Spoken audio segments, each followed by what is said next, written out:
Deepavali ആഘോഷങ്ങൾക്കായി carbide gun ഉപയോഗിച്ചതിനെ തുടർന്ന് മധ്യപ്രദേശിൽ 14 കുട്ടികൾക്ക് കാഴ്ച നഷ്ടമായി. 3 ദിവസത്തിനുള്ളിൽ 122 പേരെയാണ് വിവിധ ആശുപത്രികളിൽ പ്രവേശിപ്പിച്ചത്. ഇവരിൽ ഭൂരിഭാഗവും 8-നും 14-നും ഇടയിൽ പ്രായമുള്ള കുട്ടികളാണ്. ദീപാവലിക്ക് ദേശി ഫയർ ക്രാക്കർ ഗൺ എന്നറിയപ്പെടുന്ന കാർബൈഡ് ഗൺ വൻതോതിൽ വിറ്റഴിച്ചിരുന്നു. കാർബൈഡ് ഗണ്ണുകളുടെ വിൽപ്പന നിരോധിച്ചുകൊണ്ടുള്ള ഉത്തരവ് ഈ മാസം 18-ന് പുറത്ത് ഇറക്കിയിരുന്നു. നിരോധനം മറികടന്നാണ് ഇവ സുലഭമായി വിറ്റഴിച്ചത്.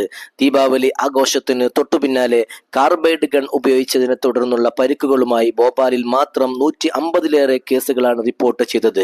ഇവരിൽ പലർക്കും കണ്ണിന് സാരമായ പരിക്കേറ്റിട്ടുണ്ട്. വിദിഷ ജില്ലയിലും വലിയ തോതിൽ ഇത്തരം കേസുകൾ റിപ്പോർട്ട് ചെയ്തു. ഇൻഡോർ, ജബൽപൂർ, ഗോളിയോർ എന്നിവിടങ്ങളിലെ ആശുപത്രികളിലും നിരവധി പേർ ചികിത്സ തേടി. കാർബൈഡ് ഗൺ വിൽപ്പന നടത്തിയ 6 പേരെ വിദിഷയിൽ അറസ്റ്റ് ചെയ്തു. പ്ലാസ്റ്റിക് അല്ലെങ്കിൽ ടിൻ പൈപ്പുകളിൽ വെടിമരുന്നും കാൽസ്യം കാർബൈഡും ഉൾപ്പെടെ നിറച്ചാണ് കാർബൈഡ് ഗൺ നിർമ്മിക്കുന്നത്. കളിപ്പാട്ടങ്ങൾ പോലെയാണെങ്കിലും ഉഗ്രസ്ഫോടനത്തോടെ പൊട്ടിത്തെറിക്കുന്നതാണ് ഇതിന്റെ രീതി. ഈ സമയം അവശിഷ്ടങ്ങളും പുകയും പതിക്കുകയാണ് ചെയ്യുന്നത്. ഇത് കണ്ണുകൾക്ക് ഗുരുതര പരിക്കിന് കാരണമാകുന്നു. 150 മുതൽ 200 രൂപ വരെ വിലക്കാണ് കാർബൈഡ് ഗണ്ണുകൾ വിൽക്കുന്നത്. ഫയർ ക്രാക്കർ ഗൺ ചലഞ്ച് എന്ന ടാഗ് ചെയ്ത വൈറൽ വീഡിയോകളിലൂടെയാണ് ഇത്തരം കാർബൈഡ് ഗണ്ണുകളുടെ ഉപയോഗം പ്രചരിപ്പിച്ചത്.